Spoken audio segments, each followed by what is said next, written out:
जय छठी मैया। बिहार के लोगों ने बिल्कुल गर्दा उड़ा दिया है।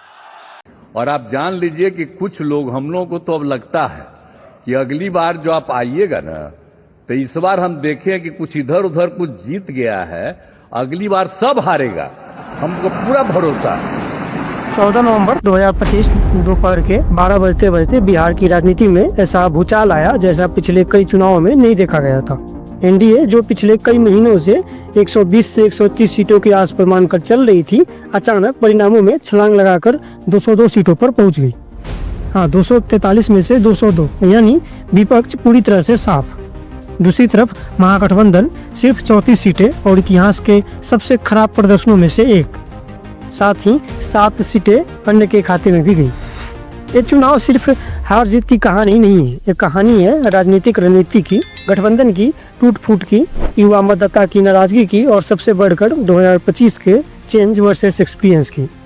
आज के इस वीडियो में हम जानेंगे कि आखिर कैसे एनडीए को इतनी अप्रत्याशित जीत मिली, कौन से फैक्टर काम कर गए, कौन से इश्यूज, कौन से सीक्रेट मूव्स पीछे से काम कर गए, क्यों महागठबंधन को मुंह की खानी पड़ी, क्यों उनका स्टार कैंडिडेट तक बुरी तरह से हार गया, क्या खेसारी लाल का बरबोलापन आरजेडी के लिए नुकसान बना, क्या कांग्रेस आरजेडी की लड़ाई, टिकट बंटवारे की गड़बड़ी और जमीन पर कार्यकर्ताओं की नाराजगी सबने मिलकर ये हाल किया, क्या तेजस्वी का हर घर नौकरी मॉडल इस बार फेल हो गया क्योंकि जनता उसे जुमला समझने लगी। तो चलिए शुरू करते हैं पूरी कहानी को। बिहार चुनाव 2025 के अंदर की वो बातें जो अब तक आपको किसी ने नहीं बताई होगी। जय छठी मैया। ये प्रचंड जीत, ये अटूट विश्वास बिहार के लोगों ने बिल्कुल गर्दा उड़ा दिया। 2025 के चुनाव में एक चीज साफ दिखी, पीएम मोदी का इमोशनल कनेक्शन, नीतीश कुमार का लोकल भरोसा, यानी सुपर कॉम्बिनेशन। मोदी की रैलियां इस बार असामान्य रूप से भीड़ खींच रही थी। हर भाषण महागठबंधन पर सीधा हमला था। जंगल राज, कट्टा सरकार, लालटेन मॉडल, ये नैरेटिव लोगों के मन में बहुत गहरे तरीके से बैठ गया।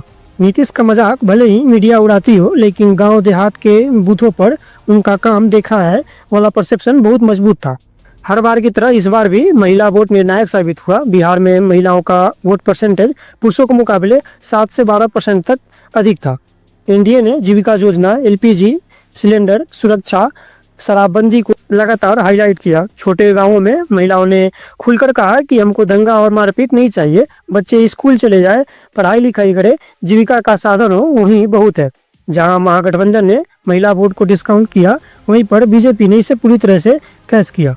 चुनाव से पहले कई पत्रकार कहते थे कि इस बार ग्राउंड पर लहर नहीं दिख रही है, मुकाबला कांटे का होगा, लेकिन असलियत में साइलेंट मेजोरिटी मौजूद थी। सरकारी कर्मचारी, पहली बार वोट दे गई लड़कियां, छोटे व्यापारी, लाभार्थी वर्ग, इन लोगों का इम्पैक्ट अच्छा रहा। एक तरफ महागठबंधन का ओवर कॉन्फिडेंस था। राजद को लगा कि बेरोजगारी, पलायन, नीतीश की उम्र और भाजपा की एंटी इनकम्बेंसी, इन सब चीज़ों से एनडीए लड़खड़ा जाएगी, लेकिन असल में एनडीए ने बहुत ही शांत रणनीति बनाई हुई थी। बात कम, बूथ प्रबंधन ज़्यादा था। इस चुनाव में बीजेपी ने 2024 का कश्मीर मॉडल कॉपी किया। हर 100 वोट पर एक बूथ प्रभारी और हर 200 वोट पर माइक्रो मैनेजर। जहां आरजेडी, कांग्रेस सोशल मीडिया पर व्यस्त थे, वहीं एनडीए जमीनी कार्यकर्ताओं के साथ, मतदाताओं के साथ जुड़ रही थी। एनडीए ने इस बार सिर्फ स्वर्ण, अति पिछड़े, दलित ही नहीं जोड़े, उन्होंने अपना फार्मूला अपडेट किया। कुर्मी, कोयरी जो नीतीश के चलते तो था ही, महादलित जेडीयू का स्ट्रॉन्ग होल्ड है। बनिया, ब्राह्मण, राजपूत बीजेपी का बेस वोटर है। उधर पासवान एलजेपी का वोट बैंक है और साथ में गैर यादव, ओबीसी और ईबीसी बढ़े। एक गठजोड़ 200 सीटों तक पहुंचाने के लिए पर्याप्त था। एनडीए का स्थिरता और आरजेडी का अनिश्चितता वाला इमेज यही चुनाव का सबसे बड़ा नेगेटिव था। जनता को लगा कि आरजेडी अगर आएगी तो सरकार 5 साल चलेगी ही नहीं। कांग्रेस का रोल स्पष्ट नहीं था। महागठबंधन में टिकट वितरण से पहले ही क्लेश शुरू हो गया था। एनडीए ने इसको पूरा हाईलाइट किया। अब आते हैं असली सवाल पर कि कैसे 120 सीटों का दावा करने वाला गठबंधन सिर्फ 34 सीटों पर ही सिमट गया। कौन वोट देता है, कौन नहीं वोट देता है, ये उसका अधिकार है। तो हमने क्या कहा, आपकी सेवा करना ही हमारा धर्म है। हमें हराने के लिए कोई माई का लाल पैदा नहीं हुआ है। हम ब्रह्मा के लिखे हुए लकीर को भी मिटा सकते हैं। महागठबंधन के स्टार कैंडिडेट की करारी हार बहुत बड़ा मैसेज है। आरजेडी का एक शीर्ष चेहरा जिसको नेशनल मीडिया तेजस्वी 2.0 कह रही थी, यादव का बड़ा चेहरा, वो अपनी सीट पर ही भारी अंतर से हार गया।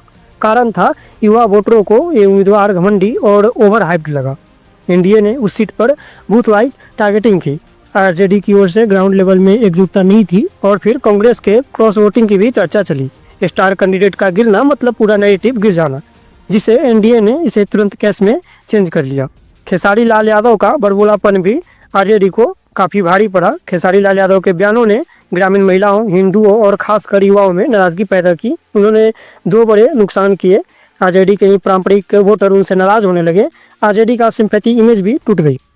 पहले आरजेडी को लोग यादव मुस्लिम सिंपैथाइजर की तरह देखते थे। खेसारी की वजह से आरजेडी परिपक्व और तेजस्वी को कमजोर दिखाने वाली पार्टी दिखने लगी। कुछ जगहों पर एनडीए को सीधे 3 से 6% तक का स्विंग मिला। आरजेडी और कांग्रेस का झगड़ा ये इस चुनाव की सबसे अनकही लेकिन सबसे महत्वपूर्ण वजह थी। टिकट बंटवारे पर दोनों में लड़ाई हो गई। आरजेडी ने 10-12 कमजोर कैंडिडेट कांग्रेस को थमा दिए। कई जगह पर कांग्रेस में क्रॉस वोटिंग की बात अंदरूनी रूप से सामने आई।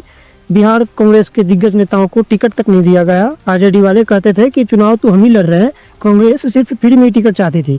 इसका नतीजा क्या निकला? गठबंधन टूटने जैसा माहौल हो गया। भले गठबंधन ऊपर से ही था, लेकिन जमीन पर कर्मचारी, कार्यकर्ता, पंचायत स्तरीय लीडर कहीं भी समन्वय नहीं था। टिकट बंटवारा आरजेडी की सबसे बड़ी भूल साबित हुई। आरजेडी का टिकट बंटवारा था भाई भतीजा के ऊपर। वही पुराने चेहरे, जमीन पर कमजोर कैंडिडेट, कुछ सीटों पर पैसे लेकर टिकट देने का भी आरोप जोर से चला। लोगों ने कहा चेहरा वही, हाल वही, मतलब सुधार भी कुछ नहीं होगा। उधर एनडीए ने टिकट बंटवारा 60% सीटों पर बिल्कुल नया और क्लीन किया।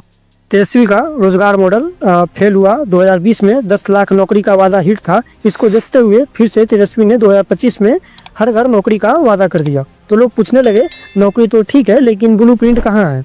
नौकरी कैसे दोगे? बिहार के पास इतना रुपया कहाँ से आएगा? क्या प्राइवेट सेक्टर आएगा? वहीं तेजस्वी बार बार सिर्फ दे देंगे ऐसा कहकर टाले जा रहे थे, लेकिन किस तरह देंगे इस पर कोई ठोस प्लान नहीं था। जनता को लगा कि ये एक बस जुमला है। उधर एनडीए लगातार कह रही थी कि एनडीए मतलब ब्रांड थी, आरजेडी मतलब अराजक था। फिर क्या नैरेटिव सेट हो गया। जंगल राज 2.0 का डर वापस जाग गया।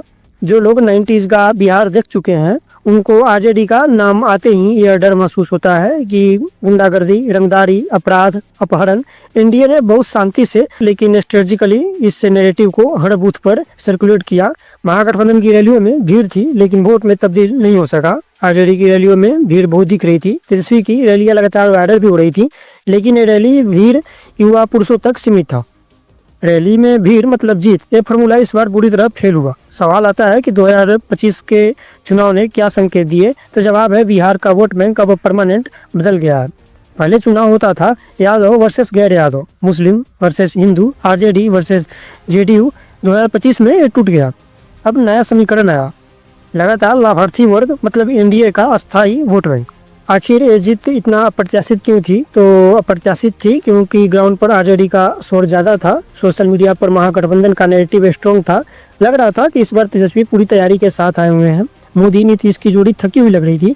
एनडीए में टिकट कटने से नाराजगी हुई थी। कुछ बगावती चेहरे भी नजर आए। एनडीए के अंदरूनी मतभेद भी थे, लेकिन बूथ प्रबंधन, लाभार्थी वोटर, महिला voter, silent voter, caste engineering और महागठबंधन की अंतरकलह, इन सब ने पूरा चुनाव साइलेंट इलेक्शन में बदल दिया, जिसका रिजल्ट 202 सीटें हैं, जो इतिहास में दर्ज हो गया। एनडीए के लिए ये सिर्फ जीत नहीं है, एक नया युग है जहां बिहार में विपक्ष को खुद को पूरी तरह से नए सिरे से बनाना पड़ेगा।